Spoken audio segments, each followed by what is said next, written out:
Oh, YouTube! Don't you dare be sour! Clap for your world-famous returning man of YouTube and feel the power! And I bust that on also with your new WWE World Heavyweight Champion! It's Kofi Mania! Yes, it is! Boom, boom, boom, boom, boom! Guys, what is going on, everyone? Come on into the live chat, into the stream if you are here tonight. This is first of two big streams tonight, guys. But yes, what is going on? This is the Club of the Man 1993, and I am here back again, returning here on YouTube. After, of course, I've been gone for the weekend, and I am back. Of course, I returned home tonight from my WrestleMania 35 experience. I mean, there's not really in the live chat right now, but I'm very excited, of course, to share my experience with you guys. Of course, I'll probably save some stuff for, as far as WrestleMania goes, of course, till the WrestleMania stream, which will be after this, but not immediately right after. I'll get to that, of course, at the end. See who comes in, of course, to this NXT TakeOver stream first. And then, of course, I'll tell you WrestleMania tonight. I have some, streams I want to catch up on over the next couple days. And I also did record a bunch of video and photo moments as well from my trip. Now, I'm going to form some type of like a mini documentary from my trip that I will try to, get done by the end of this week. And I will definitely share that with you guys as well. That way you can see my first WrestleMania experience. And what's going on, Mark? How's my trip? Mark, again, it was awesome. Again, I will gladly talk more about the whole experience, though, in my WrestleMania review, which will be tonight. Not immediately after this stream, but we'll be a little bit later on tonight. I'll explain why at the end. But tonight, my goal is to get done NXT TakeOver New York review and my WrestleMania 35 review tonight. Tomorrow, I'll try to catch up with Raw and SmackDown at least. I did not get to watch SmackDown yet because I got home and I immediately went out with my parents to get dinner. And then I got home and then, I just, wanted to just unwind for a second because it's been crazy couple days, but it was a lot of fun. My first WrestleMania experience was awesome. I hope it's not my only WrestleMania experience. Once again, guys, here is my Kofi Mania t-shirt that I bought while I was away. And, of course, also I did buy a WrestleMania program also. And I got, little, match cardstock collection also. Also, just a couple souvenirs to share. But again, I'll gladly talk more about WrestleMania, though, in my WrestleMania live review. And again, stay tuned for I want to call it like my first WrestleMania experience documentary, which I will edit this week and hope to get out by the end of the week. Just, see what all I did on the trip and whatnot. He said, Jalen said NXT buried WrestleMania 35, he thought. We'll talk about that. I don't think I completely buried, but I think it was definitely better. But I did really enjoy WrestleMania 35. Of course, we'll talk about that when we get a little bit later on tonight. Who do you think will be the War Raiders, Shayna Baszler, and Velveteen Dream's next opponents? Interesting question. I have an idea for Shayna Baszler. War Raiders, gotta consider it for a second. Velveteen Dream, not 100% sure, but of course, I still like that because, we never know what could be next. But definitely, stay tuned for that, guys. But again, this is the first of two reviews that my goal is for tonight. Again, I'm going to do TakeOver, and then I'll explain now. But I'm going to wait. I need to do some before I do my WrestleMania review. I need to rewatch 3 matches from WrestleMania. First, Randy Orton and AJ Styles, because I don't know if you guys heard while you're watching it, but there was a lot of booing going on during that match. And it wasn't because of the performers. It was because of the lighting. There was this really – I have the photo here on my phone somewhere. I didn't take it. This was someone else's photo I saw posted on Twitter. But this was kind of like my view I saw. See that yellow light shining? I know it's it's a little too bright on my phone, but there was this yellow light shine. You could not really see the ring at all of that match. It was distracting. So that's why people were booing and chanting, "Turn the lights off!" And apparently that's not been the only time it's happened at WrestleMania.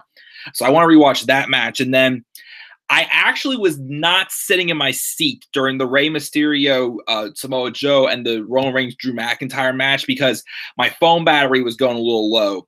and there was a charging station like a couple sections down from where I was sitting, so I went there just to charge my phone, because those are treated more like cool down matches, and I just want to be, I know they weren't really that much of anything, but I want to be able to at least watch those two matches again also, just so I can talk about them in my review. I know what happened, but I just want to be able to watch them again just because. But again, we'll get to that, of course, in my WrestleMania review. But first, let's take care of TakeOver New York first, and then tomorrow I will do Raw and SmackDown. Mark loved that Johnny won the NXT title. Me too, man. And I heard about that. The lights blinding people. Oh yeah.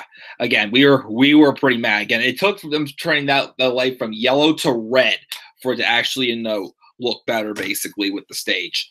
But so yeah, guys, thank you for stuff in the live chat. But again, I will gladly tell you more about the trip though in my WrestleMania review. And again, just keep an eye out for that documentary that I put together. I wanna record myself talking about like my post myself after the trip also, because again, I want to kind of make it into like a mini documentary, maybe like a half-hour documentary or something like that, because I did record a lot of stuff.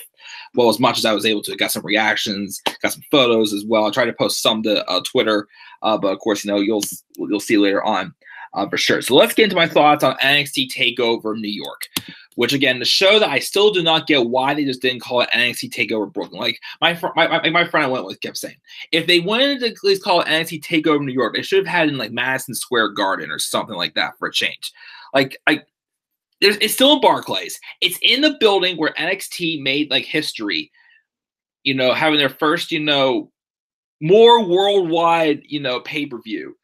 And again, it knocked out of the ballpark, and I was there live, for half of it, because my megabus, ran late that year, getting there.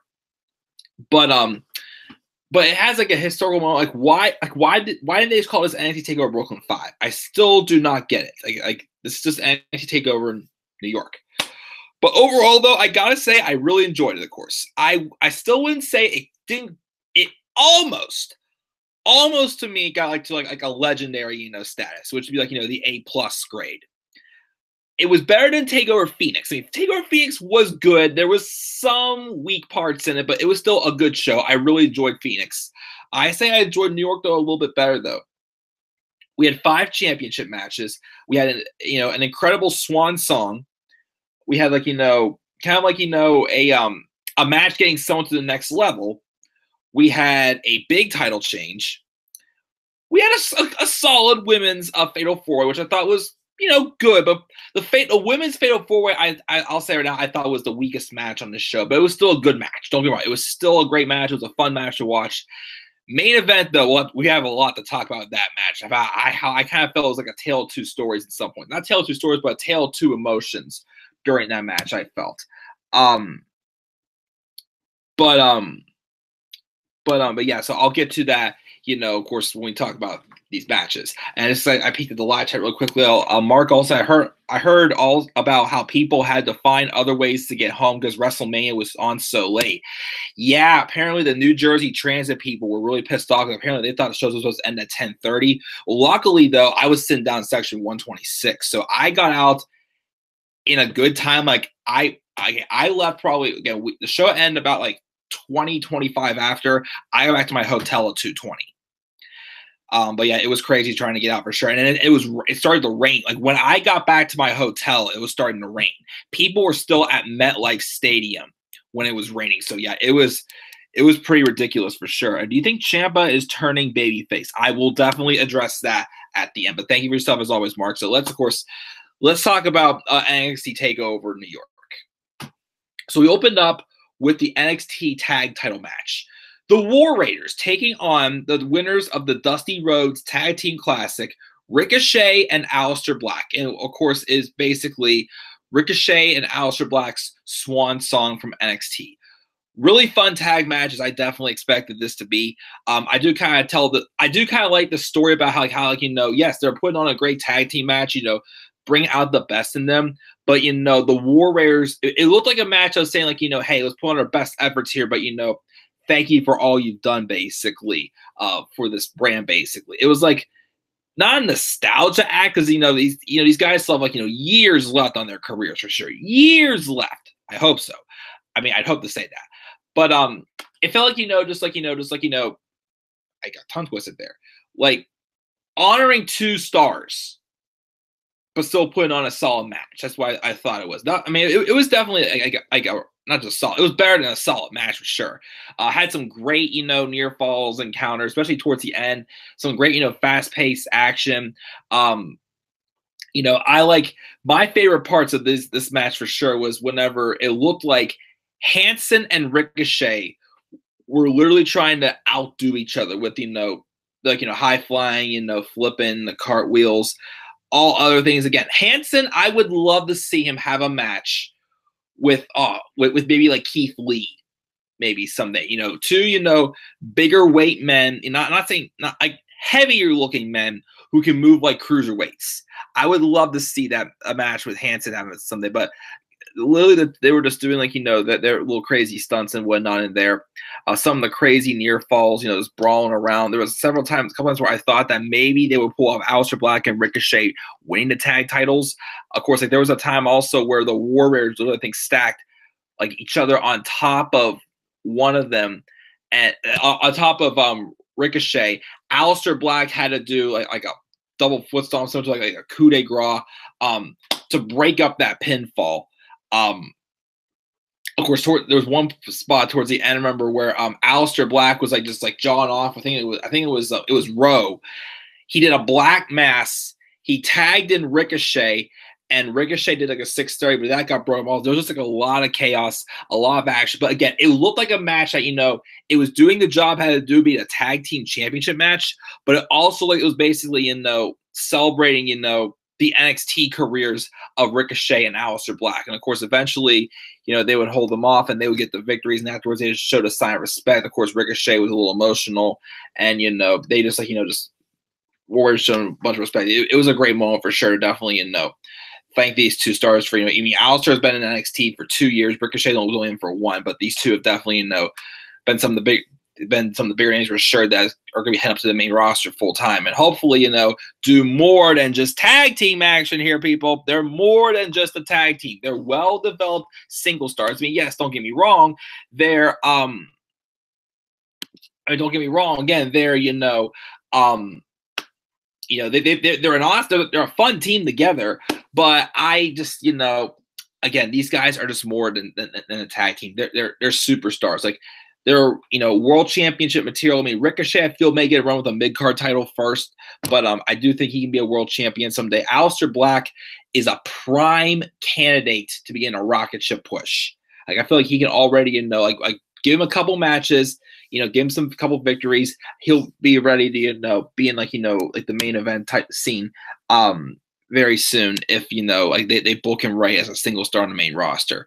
Of course, we'll see what happens next week with the Superstar Shakeup. But we'll see what happens to that. Which, by the way, this week's top 10 special. I mean, I am still taking Mark's idea probably for next week and do my top 10 Dean Ambrose ones, because it looks like Ambrose is gone. I think it looks like he's done.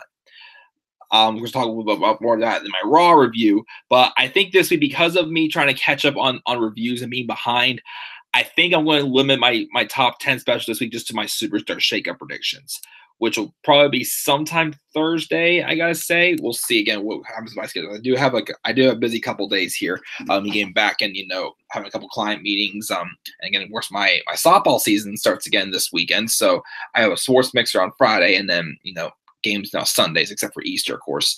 But anyways, but just want to get that out there real quick there. But very fun tag match. Definitely open up the show again. You can never go wrong with opening up a show with a hot tag match. The second match on the show was the NXT North American Championship match with Velveteen Dream. I'm sorry, the Statue of Liberty Team Dream. I'm not sure, because Velveteen Dream came out as the Statue of Liberty.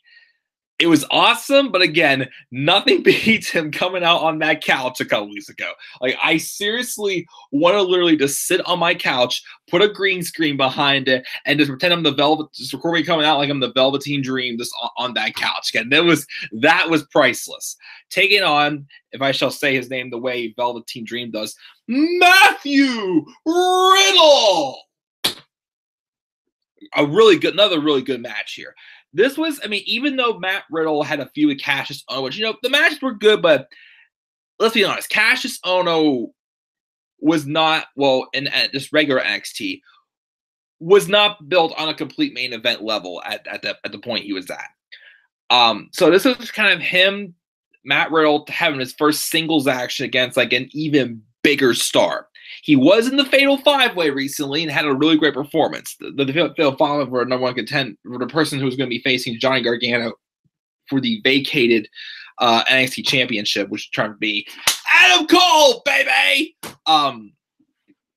But we have that match, of course, coming up. But he had good points out. This was Matt Riddle's first test, really, against like a bigger single star in NXT. The thing is, though, is this feud kind of has hit a little bit of a strange spot because, it was supposed to be a triple threat at first with Velveteen Dream, Matt Riddle, and Adam Cole. But Adam Cole, of course, got moved to the NXT Championship match. So they kind of made this like a baby feud. Well, babyface on babyface feud. So I'm pretty certain the only reason why Adam Cole was going to be involved in this just so Velveteen Dream would have someone to pin. It's tough to see Matt Riddle suffer his first loss because he lost his match, but the match was still excellent. I thought it was a hard-hitting, back and forth match with them countering each other's best moves, basically. And he did have the bro mission on Velveteen Dream, but Velveteen Dream eventually got the win by having a roll-up on Matt Riddle, kind of protect him a little bit. But again, as I said before, not every NXT superstar, even main roster star also, not everyone has to be built around being undefeated.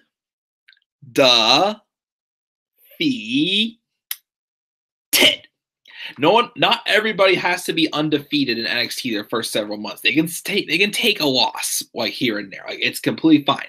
Matt Riddle taking a loss to me was fine. I still thought it was a great match, though.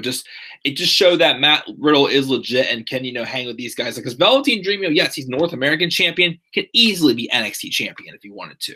So, having him like defend with like a future world champion and whatnot, I think, was definitely gave him another positive rub for fans who, are really as familiar yet with Matt Riddle. Of course, you wondered, this was back-to-back face-on-face matches. Well, we technically had 3 in a row face-on-face matches because of the following match. But I kept thinking, not every match everybody can show respect for each other. But, Velveteen Dream, Matt Riddle did. But the thing is, though, I don't know is where they're going to go next.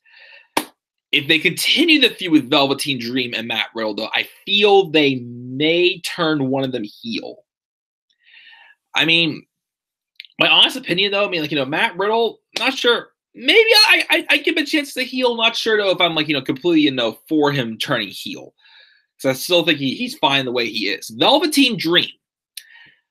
I feel like Velveteen Dream needs to settle more in a tweener. Because yes, he could be a great heel. But as a heel, he also acknowledges when the crowd is behind him. So I feel like he's not a super villain. But I don't think he's, a superhero either, being like a purebred baby face either. I still feel he is somewhere in between. So I feel like he should be more of a tweener. But I feel like one of these guys are going to go a little more towards a more heelish element. A more heelish element, though, if they are going to continue to. Because honestly, I do not know who else is going to really fight for the North American Championship, unless they maybe have Dominic Dijakovic or someone like that.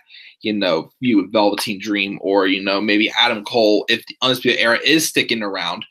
Because I haven't watched SmackDown yet. I don't know about the Superstar shake of maybe Adam Cole and Velveteen Dream at TakeOver San Diego.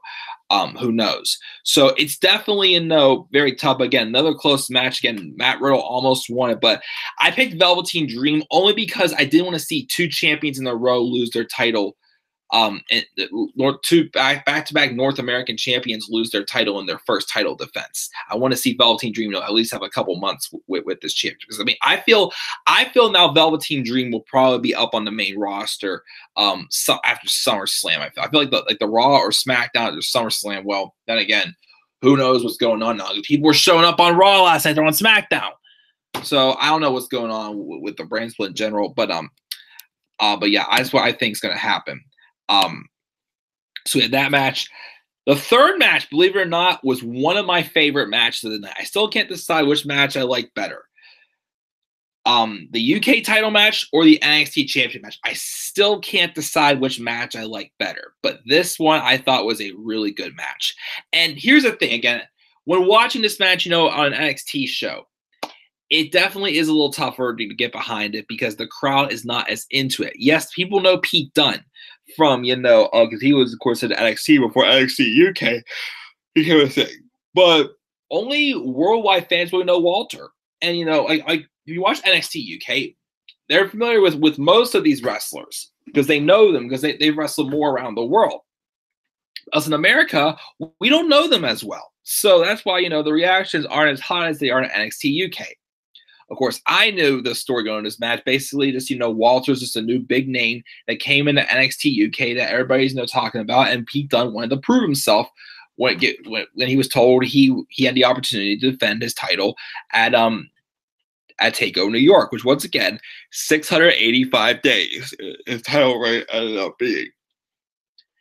So I was really looking forward to seeing what this match would have because Walter had faced guys like Cassius Ohno, Mark Coffey. He was in that tag team match with Pete Dunne against I think both the Coffey brothers, I believe. So I was curious, against a higher caliber star like Pete Dunne, what would he do? So, honest truth, and I'm not going to go that far and say it was exactly like it, but without weapons, this match, honestly, kind of in some ways, the way the story was told, without any weapons involved. But this match kind of made me feel like I was watching End of an Era again. Because it was, Pete Dunne bringing out the best against a guy who probably had the biggest odds, not the biggest odds, but the biggest chance at dethroning Pete Dunne with his UK championship. And, even though, they kind of made he's just some big man that's going to be an unstoppable force, they may show that, Pete Dunne, was doing whatever he had to do to retain this championship. Like these two went out of their own, style to basically, beat the other person with the close near falls and everything. Again, too, Pete Dunne was able to hit a bitter end on Walter. I was shocked he was able to pull that off. Yeah, Pete Dunne's like 5'10", 205 pounds, still a strong looking dude. But Walter's like what, 6'4", like almost 300 pounds or something like that. He's a pretty big dude. But this match was physical. It was brutal. These two were going out of their element to make sure Walter either dethrones Pete Dunne or Pete Dunne, retains against Walter. And these two had to go beyond just, their normal routine, I felt, to win this match. Or whoever was going to win this match. And it was so close. But then, of course, things, turn into Walter's favor towards the end. Right before the spot where Walter had picked up Pete Dunne before he did that monster avalanche powerbomb that really probably knocked the wind out of Pete Dunne big time. Before that, it looked like, and I swear I was thinking this, I really thought at one point Pete Dunne was setting up to perform a Spanish fly with Walter, which would have been sick. Didn't happen, but there was, again, a lot of physical moments in this match. But again, the moment I remember most was that ending. That avalanche power bomb that Walter hit on Pete Dunne and did that kind of like a frog splash for Walter to end the 685-day title reign of Pete Dunne and become your new WWE United Kingdom champion. Again, just that story told in this match. Again, I know, some people might not be as familiar with NXT UK, but with what I've seen from my watch, the story I thought was told excellent. You had the best in the United Kingdom division since its beginning, taking on the next guy who's expected to be in that spot, that unstoppable force that Pete Dunne has always been. And these two are literally doing anything they could to get the win. And I think it told that really good story. And, I just wonder what's next, of course, for Walter in the UK division. Even what's next for Pete Dunne. I mean, I didn't get to watch SmackDown, but I really feel Pete Dunne should consider calling up Pete Dunne. Like, he's on a whole nother level than most of these NXT UK stars are at. What else does he have to do now that he doesn't have the UK title anymore? I mean, I don't know if he'll just put him on regular NXT and have him, maybe, get a run with like North American Championship or even feud with Johnny Gargano for the NXT Championship or whatnot. I don't know. Pete Dunne, I feel, is done with the UK division. I mean, they want to give him a rematch with Walter, fine B, but I feel like he definitely after his feud with Walter is over for sure.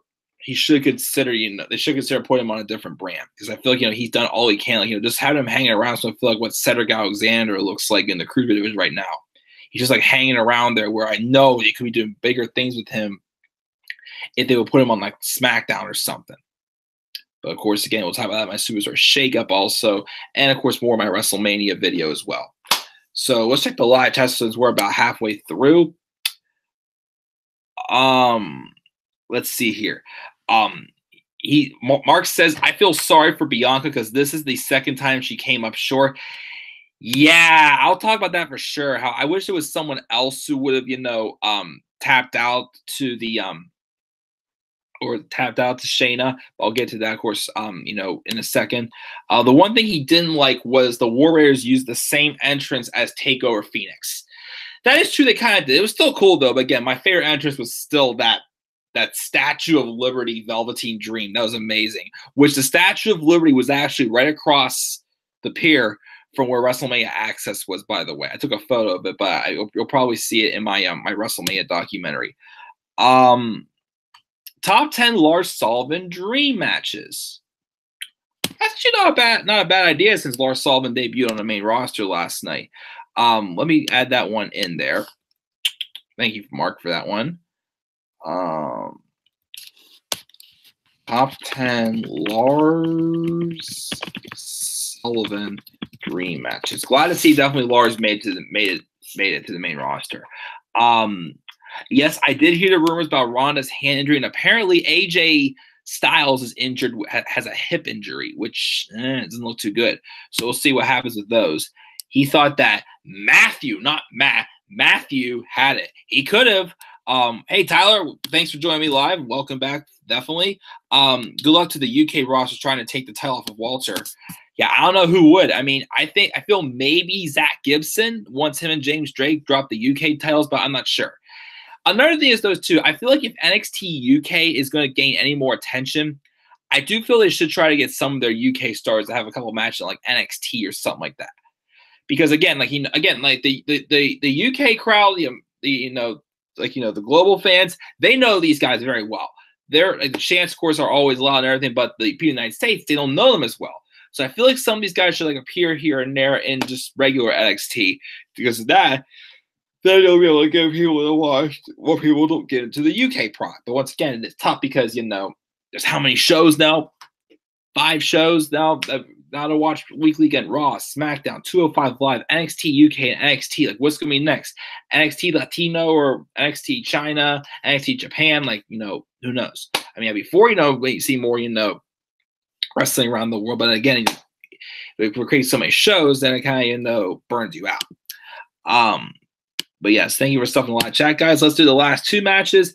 The fourth match, again, to me, it was a good match, but it was probably the weakest match on this card, was the Fatal 4-Way for the women's title match with Shayna Baszler taking on Bianca Belair, Io Shirai, and Kairi Sane. Again, fun match for sure. I think we had a little bit of involvement from the other 2 horsewomen. I can't remember for sure. But this match featured a lot of moments with Kairi Sane and Io Shirai working together. A couple times, they knew, they had to pretty much fight for it. So they fought with each other, going back and forth with their action. Then we had, of course, Bianca Belair, pulling off some good stunts, and Shayna Baszler as well. But Kairi Sane and Io Shirai, the Sky Pirates, definitely were the highlights of this match for sure. Again, working together to take out the other 2 for sure. To a couple times where they actually they were both this close and about to win the NXT Women's Championship. Of all people to break it up, they broke up each other's pinfalls. That probably would have given them the victory. But of course, it eventually cost them as Bianca Belair. Okay, I'm not sure what's completely going on with Bianca Belair because I forgot to mention this in my NXT either my preview predictions or in my NXT review lesson. But if you notice, there aren't too many heel women wrestlers in the NXT division. Yes, we got Vanessa Bourne, Aaliyah, Shayna Baszler, the Jessamine Duke, Marina Shafir. But then again, who else really is a heel right now, though? I mean, Bianca Belair is kind of going towards more of a babyface route around Phoenix. But then I feel like they kind of slowly revert her back into a heel role. So, of course, I'll wait and see where that goes before I do my turtle alert for Bianca Belair. I definitely have one to do for WrestleMania weekend, which I'll try to do that over the next couple of days as well. So, of course, I will address that, in a later video. But Shayna retained. She got Bianca to tap out, which I kind of wish she would have had maybe like Io tap out or something like that. Because, Bianca taking the pin or being the one to tap out 2 pay-per-views in a row. I kind of wish it would have been someone else. I mean, she's already, again, I always say Io because, we've already seen Shayna, do it to Kyrie. Do it to Io again. But again, I wanted Shayna to retain only because I felt that, she should stay down in NXT just a little bit longer just to help out Jessamine Duke and Marina Shafir. Because, again, they need all the help in the world they can have right now. Because I don't know what direction they're going now, because my idea for the women's tag titles are out the window now, thanks to the Iconics. Not upset they won, but of course, that was definitely a shocker. Which, of course, we'll talk about that, of course, though, in my WrestleMania review after this. But yeah, still a fun fatal 4-way. Shayna retains. We get to our main event.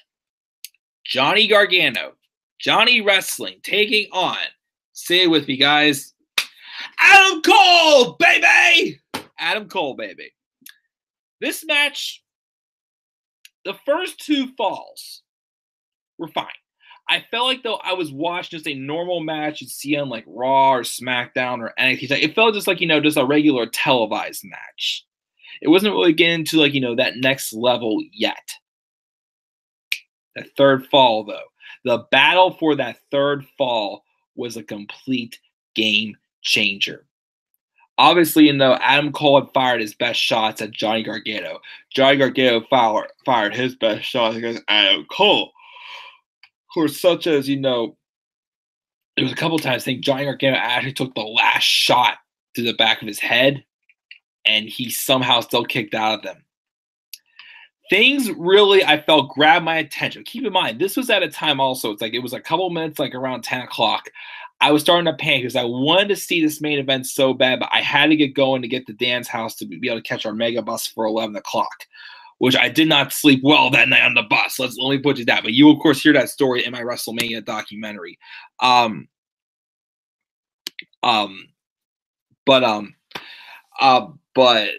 the battle for this third fall was unreal. Again, Johnny Gargano kicked. Adam Cole had some great kick outs as well. Johnny Gargano looked like an absolute, you knew that, he wanted this opportunity really bad. You knew he wanted to capitalize on this so bad, kicking out of the stuff he did, because things really took a different turn when Adam Cole himself hit the fairy tale ending, Tommaso Ciampa's finisher on Johnny Gargano into the table. And that's when I thought, this is going to be it. The Undisputed Era, of course, came out to cause distractions as well. At one point, the referee was bumped and knocked out of the ring, and then the 3 members of UE got in there, and they beat down on Johnny Gargano. Eventually, Cole was able to, get him with the last shot again. They dragged the referee in, and Johnny still kicked out. He would then take out the other 3 members of the Undisputed Era. But, of course, Adam Cole got a couple super kicks in, hit another last shot on Johnny. Boom, Johnny still kicked out. I still could not believe it. But, of course, I'm trying to, okay, come on, hurry up, finish. It's I get going. I don't want to miss my bus and whatnot, blah, blah, blah. But then eventually, Johnny Gargano overcame it all. Again, Adam Cole, the story that Adam Cole told here was the perfect way to fill in for Tommaso Ciampa. And just have this moment for Johnny Gargano. When Johnny got not Tommaso Ciampa, got Adam Cole to tap out to the Gargano escape. And for him, after the 2 years of hell he has been through, since his best friend Tommaso Ciampa turned on him at TakeOver Chicago 1 on May 21st, 2017, he's just been through hell. And he finally got to the top of the mountain for sure. This is an unreal moment. It was amazing. Of course, he celebrated with his family. Candice came out to celebrate with him, which, by the way, backtrack for a second. I think Candice LeRae is going to be the next person to challenge Shayna Baszler. I think she'll be the one to dethrone Shayna based off of the story from, they told, in the last NXT when she basically said she's getting picked on by Aaliyah and Vanessa Bourne. But then she said, I'm going to earn my opportunity. I'm going to go rub shot and just go through every single woman on the NXT roster, basically, for her to get to the NXT Women's Championship. I feel like Shayna Baszler could be the next. Candice LeRae could be the next person to challenge Shayna Baszler and dethrone her at the next TakeOver for the NXT Women's Championship. And of course, have Mr. and Mrs. Wrestling as the men's and women's champions. Well, main champions. But Johnny celebrated. And then the interesting part afterwards, they're up on the stage celebrating as it's about to go off the air. But out behind him comes Tommaso Ciampa. Of course, neck wrapped up since he just had the neck surgery a month ago, and he still has a long way to go until he'll get back into the ring.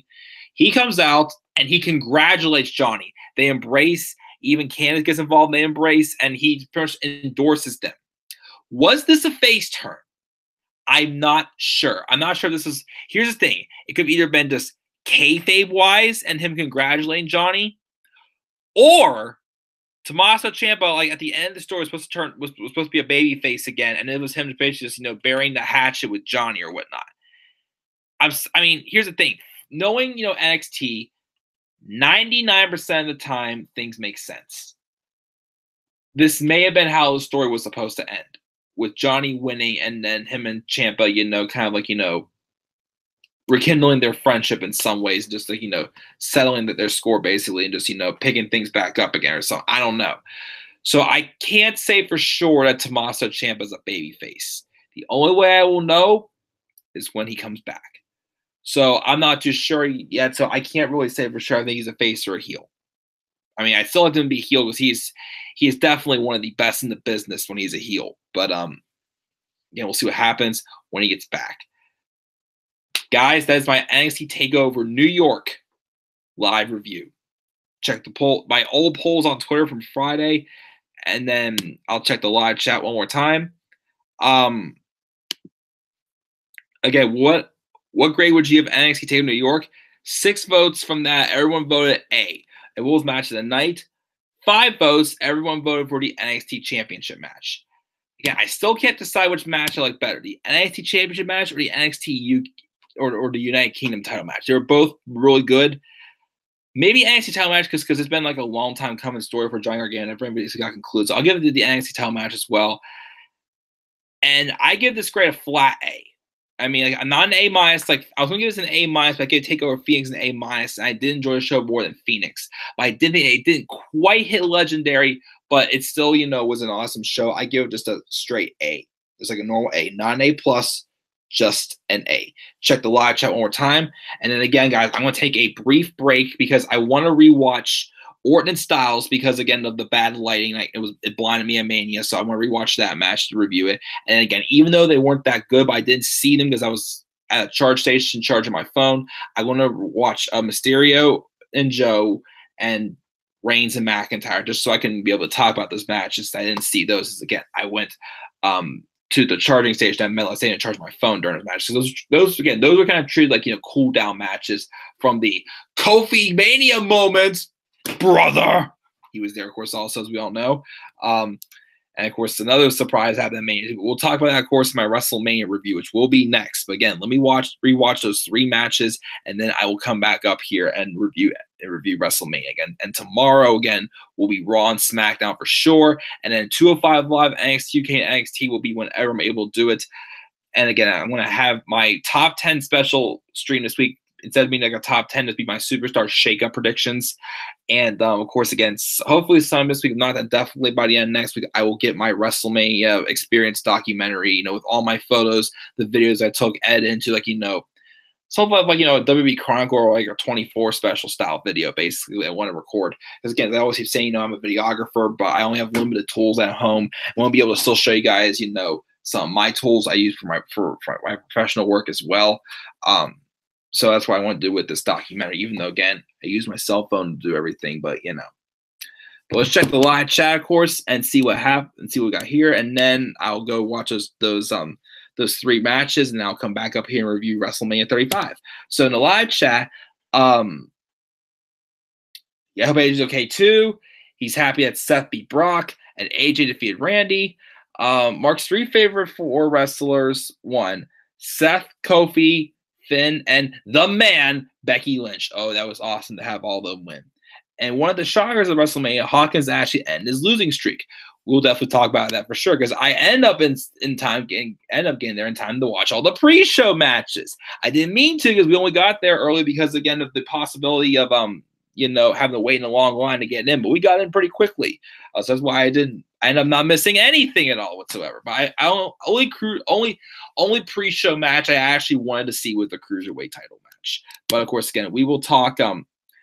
I'll be back up here maybe like a half hour to an hour again. Just let me rewatch those 3 matches, guys, and I'll be up here again for my WrestleMania 35 review. And of course, since probably more views, I will redo my Kofi Mania entrance as I did before. So again, I'll be right back up here, guys. So thank you once again, guys, for joining me live. Again, A for NXT TakeOver New York. What grade would you guys give NXT TakeOver New York, and what was your favorite match of the night? Of course, leave your thoughts down in the comment section below, and be sure as always to click my like and subscribe or content on my channel. Follow me on Twitter at DemandAirBody3. And guys, I'll be back up here shortly to do my live review of WrestleMania 35. So until then, guys, I'll see you guys in a little bit. Peace out, everybody.